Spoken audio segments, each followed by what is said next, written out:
vous êtes toutes les deux membres de l'association GAMS. C'est une association qui est active depuis 1996, si je ne me trompe pas. C'est une association qui travaille pour l'abolition des mutilations génitales. Et donc, vous faites un travail extraordinaire. Avant toute chose, j'aimerais d'abord vous remercier pour ce travail. Et aujourd'hui, en fait, on aimerait bien savoir l'objectif de votre association, les enjeux, votre public cible. Qu'est-ce que vous faites concrètement? On travaille plus souvent avec les demandeurs d'asile. Et donc, on a une orientation médicale, mais aussi psychologique. Et aussi, on a une psychologue au sein du GAMS qui est Annalisa Dagano. Et ici, on est attentif à tout. Parce qu'on parle de mariage forcé, on parle de mutilation, on parle plus de violence aiguë qu'on ne peut même pas imaginer. Parce qu'une jeune fille de 20 ans qu'on marie avec un homme de plus de 60 ans, déjà, le cadre, c'est là. On dit, bon, voilà, c'est pas compatible. Une jeune fille très jeune avec un homme de 60 ans. Par exemple, je donne toujours un exemple à cette là. Tu t'es marié par force. Tu n'aimes pas l'homme. Et aussi, il est âgé. Il n'y a rien qui te stimule. Que tu sois excisé ou pas, le plaisir n'est pas un rendez-vous. Mais si tu es marié et que tu te fais connaître de ton corps, parce que nous, les femmes, il faut le dire, on a une meilleure copine, mais on ne le connaît pas. Il faut la chercher, il faut la connaître. Mais si on ne le connaît pas, on ne le stimule pas, ça ne vient pas non plus. Et sans compter que tu es mutilé, et donc c'est encore plus. C'est compliqué. Oui, c'est compliqué. Mais s'il y a les moyens d'arriver, on te montre comment se fait ce travail-là, après, tu n'as pas... Parce que le médecin dit, bon, vous n'avez pas besoin de faire les réparations. Mais il y en a d'autres, vraiment, elles sont atteintes profondément parce que quand ils se déshabillent, ils regardent leur copine et qu'il n'y a rien et ça ne ressemble pas à sa copine qu'elle attendait. Et là, il y a un moyen de l'arranger, qu'elle retrouve son aspect comme elle était avant et puis on lui dit, bon voilà, psychologiquement, elle retrouve ce qu'elle cherchait. Mais si on cherche absolument, comme quand on lit dans les bouquins, on atteint les plafonds, c'est un peu difficile si l'homme n'est pas au rendez-vous. Et alors, je voudrais vraiment que vous me précisiez par rapport à votre public cible, qui vient vous voir, quel genre de personnes et quelle information vous donnez concrètement à ces personnes? On a toutes les populations, même de Burkina Faso, mais ça dépend d'un pays à l'autre quel est leur problème. Parce qu'il y en a qui ont demandeur d'asile, mais d'autres, ce sont des regroupements familiaux, mais qui n'est pas souvent connu par notre public. Mais maintenant, de petit à petit, du fait que les animateurs en parlent et bouche à l'oreille, les autres aussi prennent les informations qui viennent demander pour la protection de leurs enfants. Donc, la mère elle-même qui a subi des mutilations génitales féminines et qui connaissant les problématiques, mais qui ne peut pas faire face à la famille, pour dire non aux mutilations. Donc, qu'est-ce qu'il peut faire? C'est prendre la fuite avec ses enfants pour aller chercher une aide ailleurs. Et de voir qu'ailleurs aussi, il y a une possibilité de conserver leurs enfants intacts. Et notre travail consiste, donc maintenant, avec les hôpitaux, ce qu'on fait avec les sages-femmes. D'ailleurs, Annalisa va vous expliquer beaucoup plus largement parce qu'elle fait partie des gens qui font l'animation. Je suis psychologue, comme l'a dit Kadia.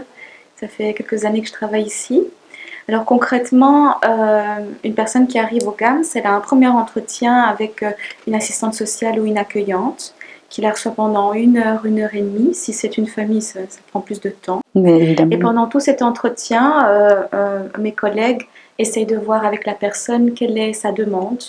Parfois, elle peut raconter son parcours, mais c'est surtout de se centrer, ben voilà, qu'est-ce que nous on peut faire pour elle. Et là, nous pouvons répondre de manière différente. Alors, soit, comme l'a dit Kadia, l'orienter au niveau médical, si la personne a certains problèmes gynécologiques, vers des spécialistes, qu'entre autres nous avons formés. Soit la demande est purement une aide par rapport à une protection d'une petite fille qu'il faut préserver de l'excision, que la maman a fui pour l'aider à ne pas être excisée. Donc là, c'est une aide un peu plutôt en lien avec la demande d'asile. Enfin, de jeunes filles nées ici en Belgique partent dans des pays dont elles sont originaires pour subir des mutilations génitales. Comment expliquez-vous comment ça se passe la sensibilisation des familles C'est un travail un peu différent parce qu'à ce moment-là, c'est lorsqu'on reçoit, on va dire, un coup de fil. Ça s'appelle un signalement en fait, Oui, oui. Quand on nous signale qu'il y a telle famille qui part, ou bien c'est la famille elle-même qui nous contacte et qui nous dit on a peur que mon enfant soit excisé si jamais je retourne au pays. Alors c'est tout un travail d'accompagnement de la maman, de la renforcer au niveau de ses capacités à dire non à la famille, mais c'est aussi de lui remettre certains outils qu'elle peut montrer à la famille en lui disant vous savez moi là-bas, si je reviens avec une enfant excisée, je risque d'avoir des problèmes. Et puis on prend aussi contact avec quelqu'un sur place qui va venir sensibiliser la famille. Est-ce que vous recevez de l'écoute des pouvoirs publics par rapport au travail énorme que vous menez avec votre public cible? On a fait beaucoup de lobby, on a demandé que l'Office des étrangers qui prend compte de ces violences et que les femmes qui sont victimes de mutilations génitales féminines, c'est une torture. Et comme vous travaillez beaucoup avec votre public cible et par ailleurs des femmes entre guillemets sans papier, parce que j'aime pas ces termes, comment vous faites concrètement? Parce que si une personne qui a son papier qui vient vous voir, j'imagine que la difficulté de ne pas avoir des papiers, ça complique un peu les démarches. Comment abordez-vous cette situation? Quelqu'un qui a fui, qui a laissé tout derrière elle pour juste conserver l'intégrité physique de son enfant et puis c'est prouvé que A à Z, qu'elle-même elle est victime de mutilation génitale féminine. Là, on ne peut pas dire que c'est une menteuse parce qu'il y a le preuve de médical. On peut prouver. Et donc, j'ai quitté tout pour sauver mon enfant. Je pense que la Belgique n'est pas aussi en oreille sourde. Hein. Et non, et donc non. vous saluez oui, non. Ça, moi, je tire mon chapeau parce qu'au niveau de l'Europe, la Belgique a fait beaucoup. Et vous pouvez me donner une idée de combien de personnes qui viennent vous voir par an, par exemple? En total, je pense, si j'ai une bonne mémoire, on dépasse les 1000 personnes par an. Avec ce qu'on fait, les sensibilisations, des formations qu'on fait et tout ça, et les demandes. Et j'ai appris par ailleurs qu'au niveau de Saint-Pierre, il y avait un centre qui... Ma vie.